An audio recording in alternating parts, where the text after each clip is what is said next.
Good morning everyone. Welcome to our special discussion on Union Budget 2026 at Career University, Kota.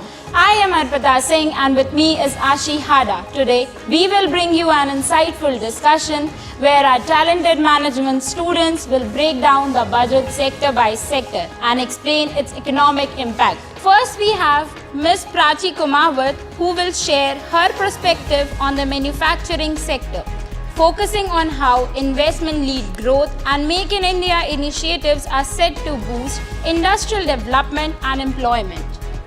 Next is Mr. Kashif.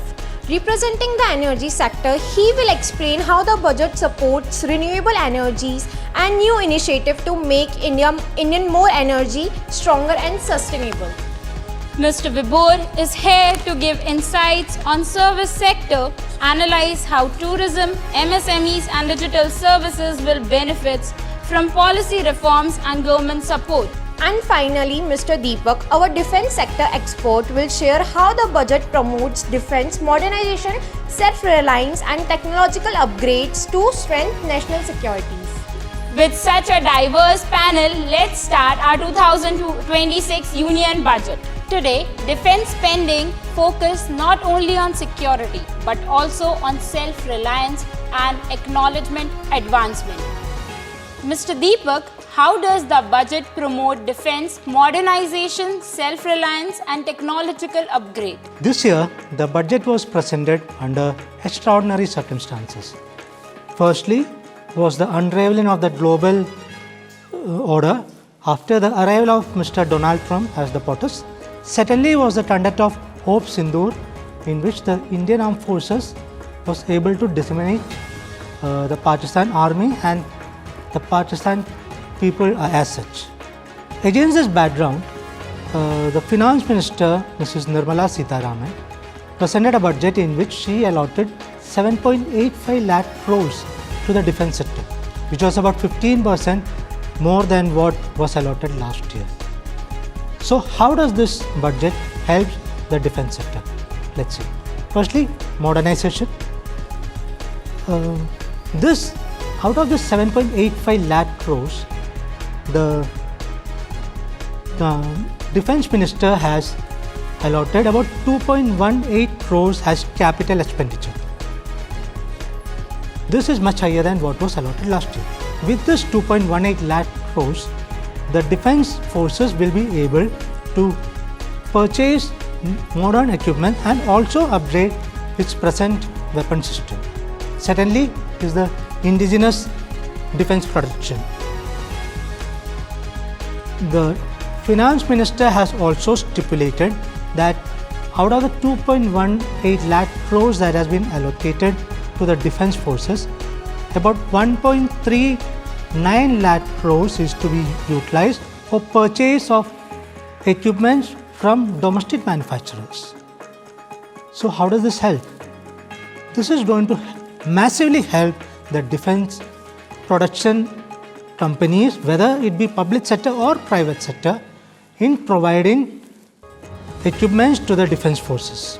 This will also help in reducing our dependence on foreign suppliers and also prevent foreign forces or other countries from threatening us during times of wars.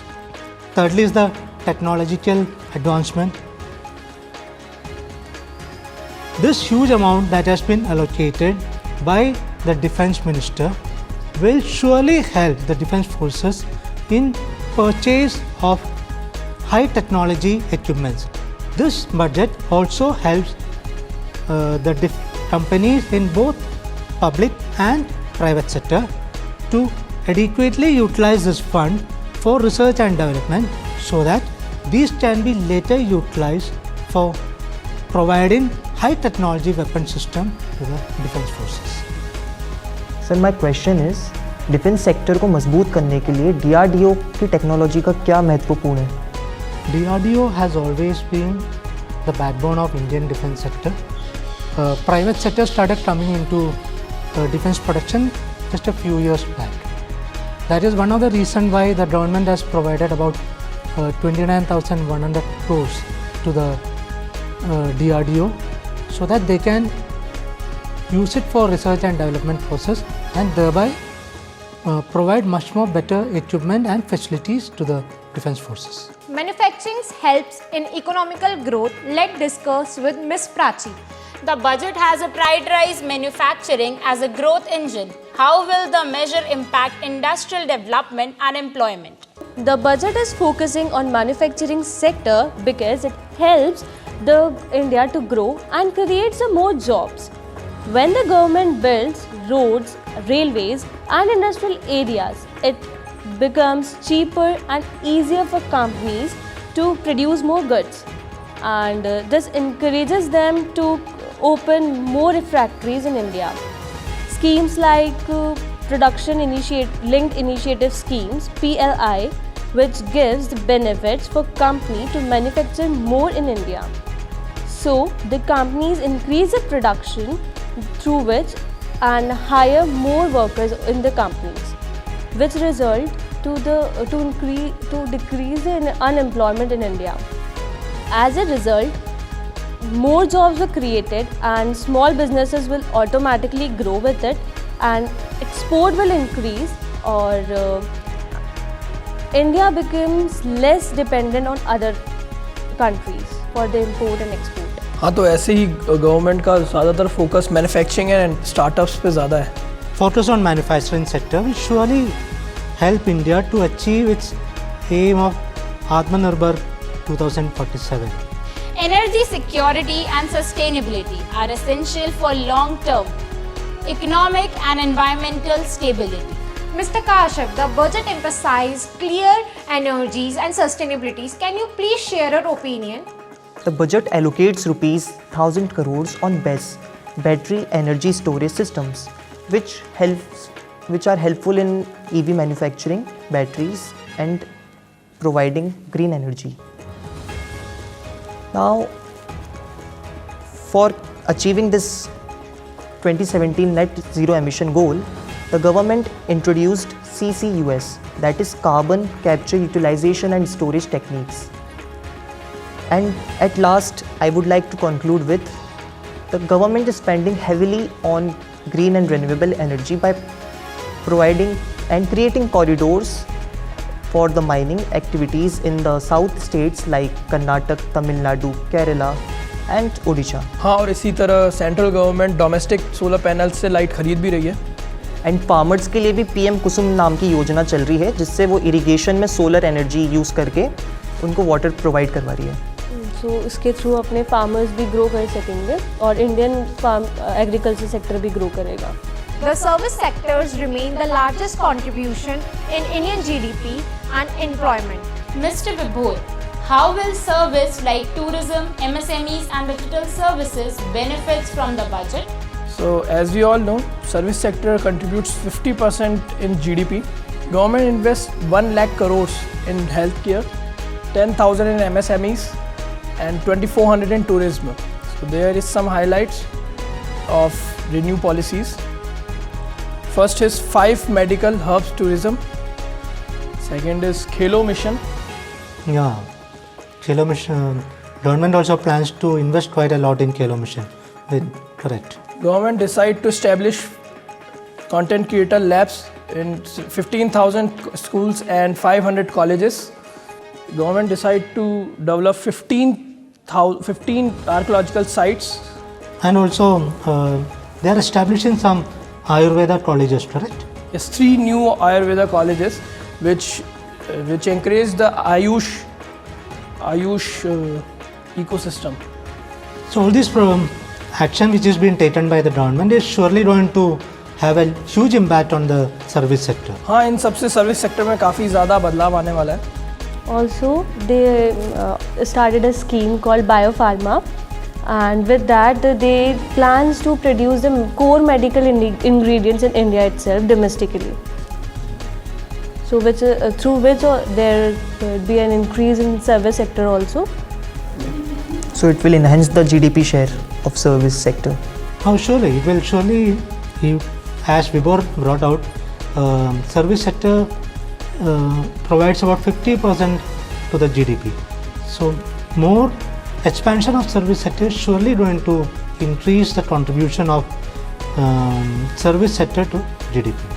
Yeah, with that the unemployment will also reduce in India. Agriculture remains the backbone of Indian economy, providing livelihood to millions of farmers and in securing food security for the nation. Mr. Deepak, how will be this budget helps farmers to increase their income? As you all know, agriculture is one of the most important field in India, and government surely has to invest quite an amount into it. The government has provided about 1.63 lakh crores for the agriculture, which is about 7% more than what was provided last year. So, how is these actions that has been taken by the government, how is it going to help the farmers? Firstly, the continuation of PM Kisan, which will help in providing farmers with continued monetary support.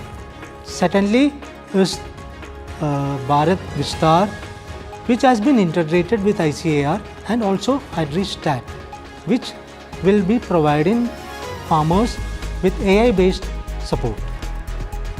Thirdly is a focus on high value cultivation. Till now, most of the farmers had concentrated on production of cereals like rice and wheat. Government's emphasis on high value producers like coconut, cocoa, nuts, etc. will help the farmers in getting 2 to 3 times more revenue than what they were able to get till now. In addition to this, the government has also emphasized on improving the infrastructure in cold storage and warehouses. About 5 to 20% of the producers that a farmer produces in a year is generally perished. Fourthly is the support for storage and cold storage. Post-harvest loss in India is about 5 to 20%, depending on the crop. Establishment of cold storage and other warehouses will help the farmer in storing his produces and then selling it as and when required. And government is also providing subsidies to farmers so they can earn and grow well. Yes, government is providing them subsidies in fertilizers, etc., which will surely help the farmers in producing their crop effectively.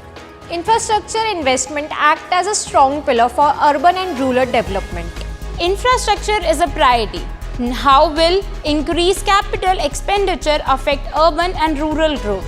So infrastructure is important in this budget as higher capital expenditure means the government is spending more money on roads, railways and water system and on the internet too. Also in cities, this makes travel easier and reduce the traffic as Kota is now traffic-free city, which helps the business to grow and creates more jobs. Also in the village, better roads are making right now, and the water facilities helps the farmers to earn more and sell their products easily, and it also gives work to the local people, and overall spending more on the infrastructure, creating jobs and improves the lives of both cities and the villages. What's your overall opinion about the budget which is passed? I think this budget is good for service sector as it increased the employment and entrepreneurship in India, developing various sites and also focus on northeastern states. Overall, the budget is good for achieving the vision of Viksit Bharat 2047. Yeah, and for the manufacturing sector also it is good as they are introducing new schemes, and for the electronic and automobiles also they are launching new schemes. So yeah, it's good. It's a thoughtful budget which the government has taken lots of pain to ensure that development takes place in our nation. And it's the first budget that is declared on holiday, that is Sunday. To summarize, Union Budget 2026 focused on Investment lead growth across manufacturing and infrastructure.